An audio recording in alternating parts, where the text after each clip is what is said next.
Hello, I'm Angela Garcia, and I am the registered dietitian with Thrivelab. I'm originally from England, and I have over 20 years' experience working as a registered dietitian nutritionist. Hi, my name's Ashley. I'm a nurse practitioner for Thrivelab. I've been with the company for over 2 years. Um, I am also in family practice and interventional and spine and pain medicine, as well as a little education in the background. Um, Also have a significant history in exercise medicine. So, today we wanted to talk about restoring hormone balance through nutrition. And I just wanted to mention that we now have a nutrition coaching program available. And what this would include with the initial visit, the patient can expect to receive a comprehensive nutritional assessment where I would also calculate individual energy and protein requirements. There would also be a tailored meal plan and also ongoing coaching to help achieve nutrition and wellness goals. Yeah, and I think when we're talking about nutrition and hormones, they're really hand in hand, and I don't think that we often realize how closely related they are. I talk about this all the time with my patients.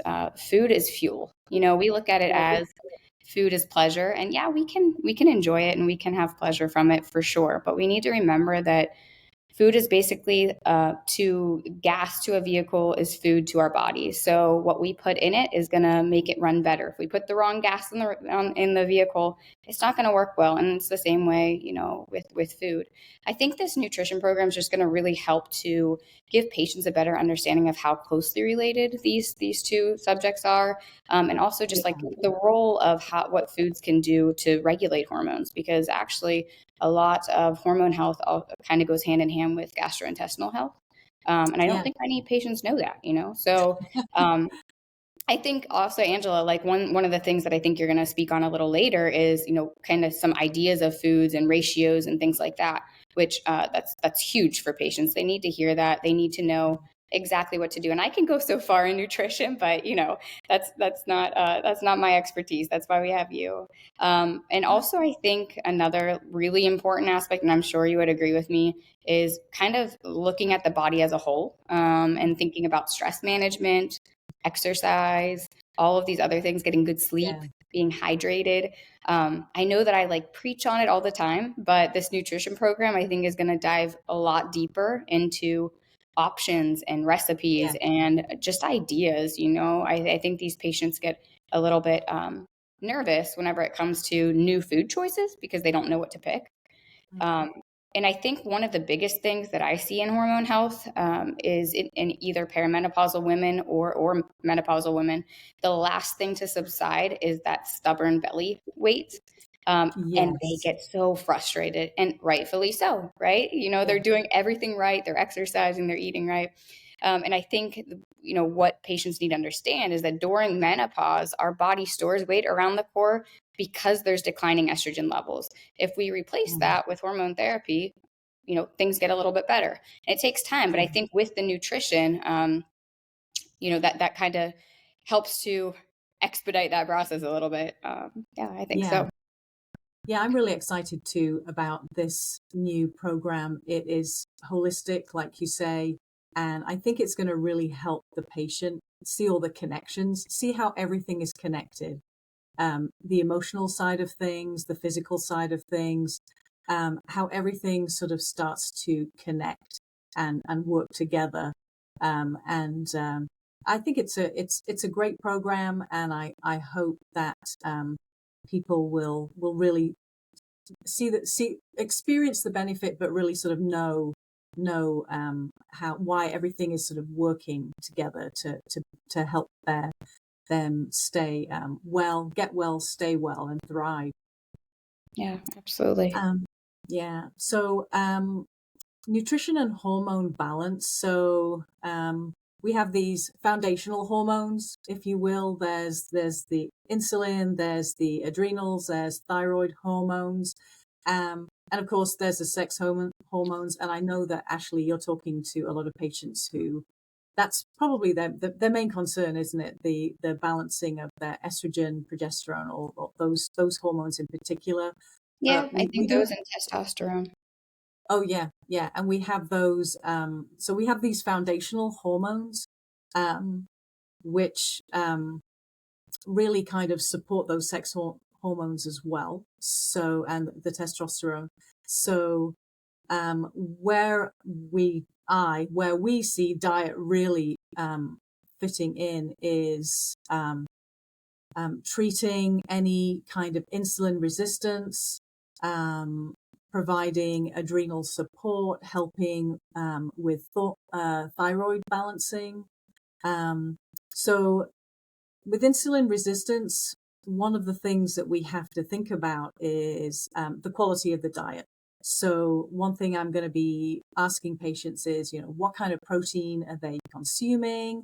What sort of carbohydrates are they consuming? Are they simple or are they complex carbohydrates? Complex being the ones that are higher in nutrients and fiber. What kind of fats are they consuming? Are they good fats? Are they the bad fats? And once we've established that, then we can start to tweak the diet and make it healthier. One thing I'm a big advocate for, and I think most dietitians are in this respect actually, is the food first rule.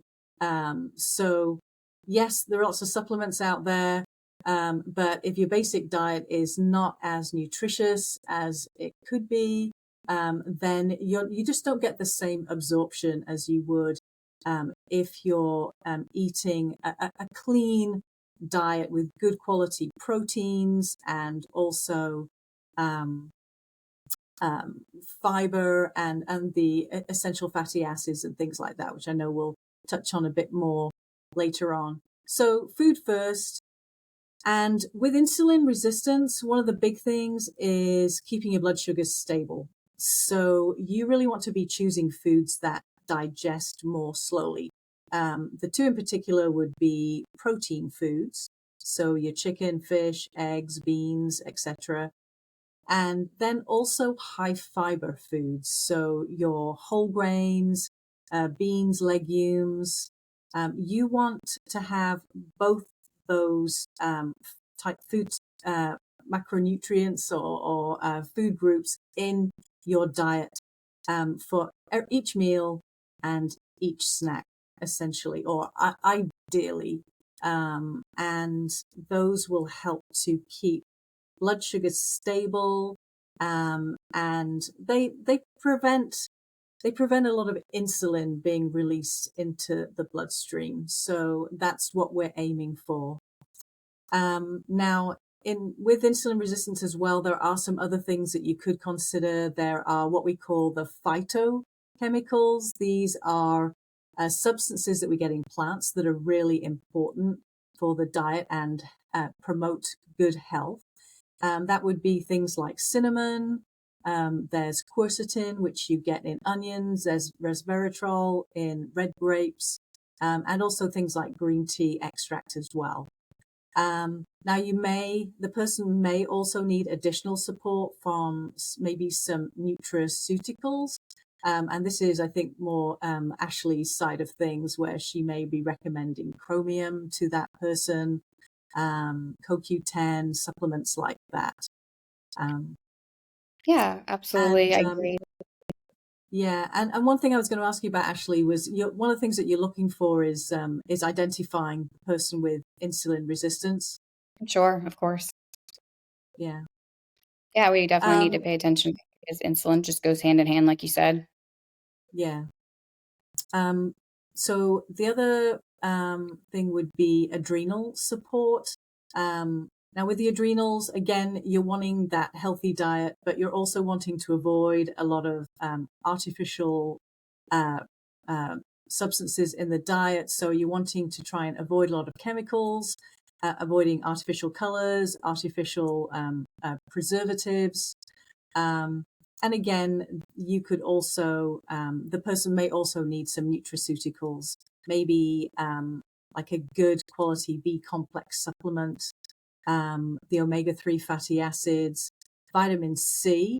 I know when we're stressed, the body tends to use up more vitamin C, so supplementing that is very valuable. Also, magnesium and zinc. In terms of thyroid function, again, there's a lot of those micronutrients, iron, iodine, tyrosine, zinc that the body needs for healthy thyroid function. Again, I'm going to encourage the patient to really aim for food first. Two very important nutrients for thyroid health are selenium and zinc.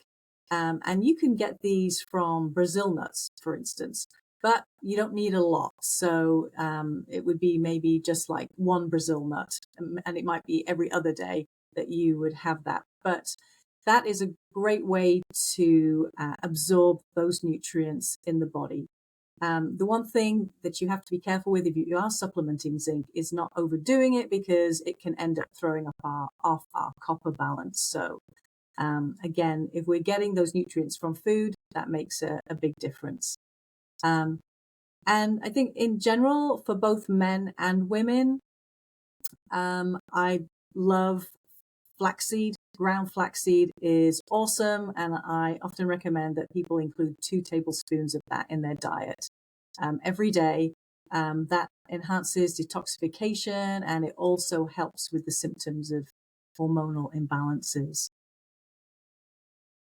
Absolutely. That's a lot of interesting information. I didn't know about the Brazil nuts. That's really great. A little touch point for Yeah, patients. yeah, they are a powerhouse. You just with things like nuts though, you got to sort of keep them refrigerated, because they'll go rancid on you if you're not too Yeah, careful. absolutely. That's funny. And Um, I think, many of the points that I was going to touch on are very similar to some of the things that you said, and maybe in a little bit of a different manner, maybe. Um, yeah, you yeah, know, I'm trying to, look at how we can strategize restoring hormone balance through nutrition. And I yeah, think, during that initial visit with the nurse practitioner prior to consulting with you is a great time to get the patients like in the loop about this, and knowing that this is an issue. So it makes them more interested in, getting to know more about nutrition and wanting to meet with a nutritionist to expedite their success with this program. Simple things like educating them on the fact that a lot of the hormones in the body act as chemical messengers that dictate metabolism. They dictate your menstrual cycle. They dictate other body systems, all sorts of things. So, they go in so many directions. And kind of like what you said earlier, knowing what foods support hormone health is really important. Um, Another thing that I'm not sure that you mentioned or not, that I mention to my patients a lot, is trying to keep that diet heavy on vegetables, yes, cruciferous vegetables, particularly. So, yeah, like, the broccolis and the cauliflowers and Brussels sprouts, things like that. And then, like you said, whole grain, mm, which is really, really important. yeah, Another yeah, thing that I think is important for patients to know about is going organic. I know it's expensive; it's so expensive, but if you can do it, I think that the best goal is to at least the Dirty Dozen. I don't know if you've ever heard of it. You've definitely heard yes. of the Dirty Dozen. Oh, So yes. The the environmental Dirty working group. Dozen. Yes. Yeah, so the Dirty Dozen is essentially a dozen different fruits and vegetables that absorb pesticides easier. So they're Mhm. like best avoided, and we should try to go the organic route for that. So if we can at least do that, I think that's great. Um, Yeah. we can do non-GMO, so that's less glyphosate, pesticides again. Storing foods in glassed containers, not plastic, which a lot of people aren't familiar with. Phthalates are Yeah. high in plastic, and when we microwave in Mhm. plastic, the same thing happens. It's these little things that kind of add up to really little tiny things that are so easy Mhm. to change in our lifestyle. They really Yeah. don't take much work, but if we make the patient aware that, hey, like this is an issue, and this could really help your success in your hormone health. I think that more patients would be apt to do that. I know you mentioned omega-3s. We don't Yeah. naturally produce those in the body. So that's something that I teach my patients about. So, we can get those from fatty fish, salmon, sardines, even avocados, extra virgin olive oil, phytoestrogens found in Mm. plants. They regulate estrogen. So examples of that would be like lentils, flaxseed, like you had said, chia seed, pumpkin seed, all of those, and even licorice. That's an interesting one, but those are all places Yeah. to get those phytoestrogens that actually help to regulate whether your estrogen's too high, too low, or Mhm. it's doing well. It helps to keep it in that healthy level. I think another thing is picking foods high in probiotics. Probiotics help regulate the GI system, and the GI system is responsible for detoxifying hormones, essentially. So that's why I said they go hand in hand, and this is why nutrition is just so important. Probiotic foods we all know are like the yogurts, kombucha is now an upcoming popular one, even sauerkraut, miso, things like that. Um, just some things to consider, and then kind of diving a little bit more in on the insulin route of things. Balancing blood sugar is so important. And I couldn't tell you how many patients that I have when we do the initial labs, their glucose comes back a little bit elevated. And it's like, wow, if we, Yeah. this is pre-diabetes, right? We need to get a hold of this. Insulin determines how we use energy from the foods we consume. Mm. When we eat, it raises the blood glucose. The blood glucose is essentially energy for our cells.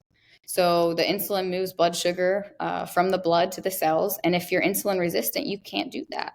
And Yeah. that's really an important factor to remember. You think of most diabetics; they need better control over their dieting to prevent that insulin resistance. So with nutrition, with Angela in the picture, helping to describe some of these options, things that would be better options for foods, I think that goes a long way. Yeah. Mindful of processed foods. We want to stay away from processed foods. Eating in moderation, complex carbs, things like that. And Yeah. there's so many aspects of this. I could probably go on and on and on. Another thing that I often talk about, and it usually comes up in a later conversation because I don't have this much time, are anti-inflammatory foods. So inflammation is Yeah. essentially body's response to harm. And Mm. sometimes it's a good thing and sometimes it's a bad thing, right? So if we Mm. focus on a little to no dairy, processed sugar, gluten, that's kind of like the anti-inflammatory diet. That's really hard for people, I'll be honest, but Mhm. there are a few that can accomplish that. Many of the anti-inflammatory foods kind of co-correlate with the foods that I mentioned earlier. And limiting Mm. inflammation essentially limits that bloating, water retention, and essentially weight in a lot of Yeah. ways. Yes, And I because the weight on our bellies, as that you mentioned earlier, that's a lot of that is inflammation, isn't it? Absolutely. Yeah, absolutely. And I think, and patients don't realize that because, sometimes when I'll put a patient on progesterone, it takes a few weeks to get them balanced out or even a couple months sometimes, and they may retain more water. But then once they're stabilized again, that water retention goes down, they realize that they're losing some of that belly Mm. weight. It's not all just fat. I really don't think it's all fat. Now, do you have any, suggestions for meal planning, healthy recipes, things like that for patients? Well, number one, I normally tell people to just sort of start simply. Yeah, absolutely. If it's not just them at home, maybe they've got a family as well and we need to establish who's doing all the food prep because I don't want that person to turn into a short order cook. So I try and encourage people to get together with another adult in the family and sort of go over what they're typically eating. Um, People know what they like to eat. So one starting point can be modifying a lot of the recipes that they enjoy and making them healthier. Another thing would be starting to make prep more meals at home if they have been if they've got themselves into a habit of eating out more. And so prepping more foods at home, maybe using a crock pot, whatever it takes to start making those changes and making them easier to start with as well. And yes, we have a great meal planning software that I've been using already. It has thousands of recipes on Wow. there. There is one website that's really good. It's eatingwell.com. One thing I really like about that is you've got lots of variety. So if you want to do more low carb, you can choose those kind of recipes. you can do a search for recipes that you know you already like, and it will give you healthier versions of those. And it also gives you the nutrition breakdown. So if you're someone, maybe your nurse practitioner has encouraged you to start tracking your food intakes using like a fitness app. I know that I sometimes recommend that. And when you've got when you've got the nutrition breakdown there for you with the recipe, that makes it really easy to be able to track what you're eating.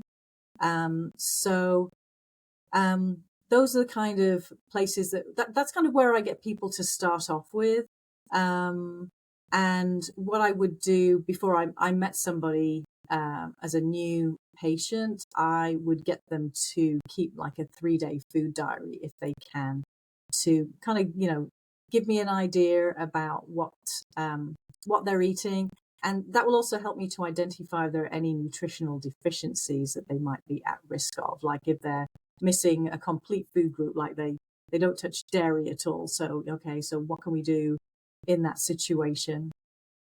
But I try and start off where the patient's at, and meet them where they're at, and then just kind of encourage them to make some simple changes.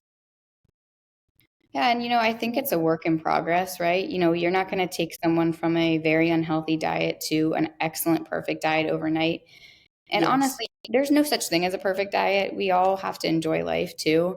So I think it's just like gradually getting there and working with them. I love the idea how you take like recipes that they like and make them healthier. That's Yeah. actually when I first got into, fitness and competing and things like that. That's what I did. And that's how I limited, extra fats or extra carbs whenever I was trying to balance my macros. It was like, avoiding certain condiments or not drinking my calories. That's a huge one. Yes. And those Yes. little changes made such a big difference. So that's another big thing. And, I think the other thing is right now, the world is so crazy that convenience is key for everyone, right? So we want to be able to drive through McDonald's or drive through Subway, whatever, stop at Subway and get something quick and easy. We have kids going to sports, we have work, we have dance class, we have all this stuff. I mean, I know that with my 3 kids, I'm everywhere all the time. And so it's just easy. It's easy to go pick something up. Yeah. But when we're picking stuff up, that's usually processed foods. Mm. And those are the type of foods that, we want to try to stay away from. And I always tell my patients when they're trying to work on their nutrition that when you go to the grocery store, you should always shop the outside aisles. I know that's like a really common word of advice, I guess. I've lost But you. I can't hear you now. Can you hear me now? Oh yeah, I can hear you now. Okay. Sorry about that.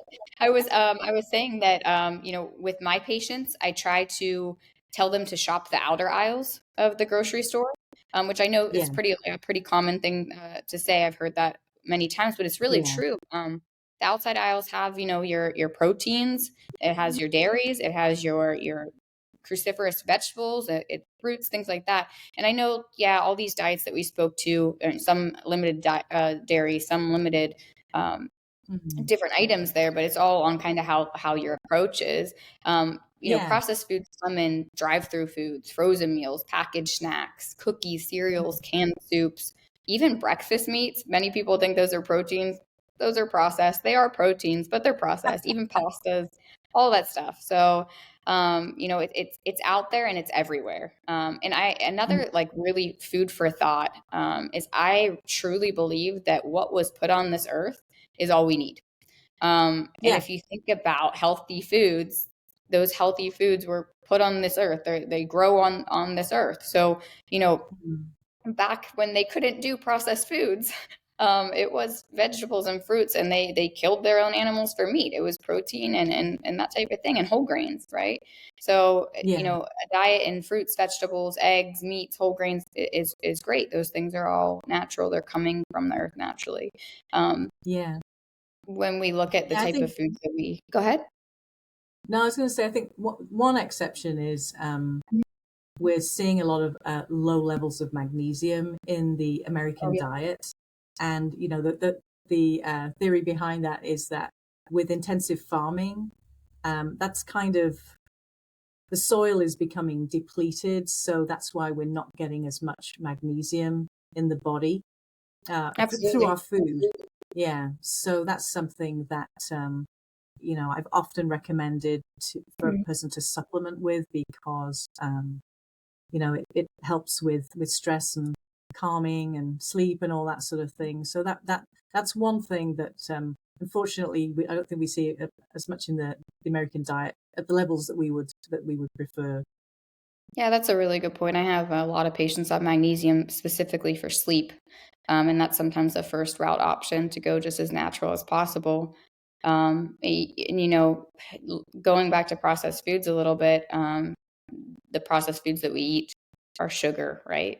They end up Mm, being sugar or carbs, and that leads to insulin issues, which leads to estrogen issues. So we're yeah, all kind of, I guess I'm circling back around, like it's just like, wow, this all links together in some way, shape, or form. And when we talk about it, it's kind of funny because it's like making sense in my brain, as I go on. mm, They contain those BPAs that affects function and production of hormones, all of that stuff. Artificial flavors, like you were talking about earlier, they yeah, actually are linked to hormone mimicking. So the same way that artificial flavors are made, your body thinks that it's mimicking hormone replacement, and that causes disruption to the hormone balance, which is wow, really yeah, I interesting. I know, didn't know like the that. red dyes and things. It is Yeah. interesting. So, I mean, I think it really boils down to consuming foods derived directly from the earth that haven't been Mm, artificially manipulated is the most beneficial thing. It's not yeah, only our hormone health, but our overall health. yeah, Planning meals ahead of time, moderation, the 80-20 rule is what I go by a lot. Remembering that food is body, our body as gas is to a car, essentially. Like I said earlier, the wrong mm, kind will make it work insufficiently. We only have one body, and we only have one chance. yeah, yeah. And unfortunately, I don't think people have heard that message enough. Um, I think the importance of the influence of diet on our health. People don't realize just what a big percentage that is. It is. Nutrition has at least like an 80% bearing on our health. So, um, yeah, it's important, but we don't hear that message enough, unfortunately. No, we don't. And our patients don't either. And honestly, I think we'll both agree that that's the importance of today's message and just kind of, looping around to connect nutrition to hormone health. And this program, as a nurse practitioner, I'm so very excited for it because, nutrition and explanation takes a long time. And I want to focus on everything and I want to cover every topic, but, I have to focus on the hormone part. So it's so great to be able to work with you and dive deeper into that. And there's so many patients that I think are going to benefit from this program. Yes, definitely, definitely. Yeah, I'm Absolutely. Well, excited too.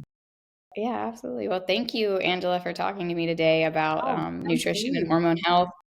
This was extremely helpful for me. I learned some things, so I hope you did as well. And hopefully this I helps to yeah, hopefully it helps to gather some patients that are interested in Thrive Labs care to kind of do both at once and get the Yeah. full effect. Yeah, I want to sing it from the rooftops, but that might alarm some people. I love it. I love it. I mean, I think once we get a couple patients on board, I think we'll get there. I think the Yeah. rest will follow in one way, shape, or Yes. form. Absolutely. Yeah, definitely, definitely.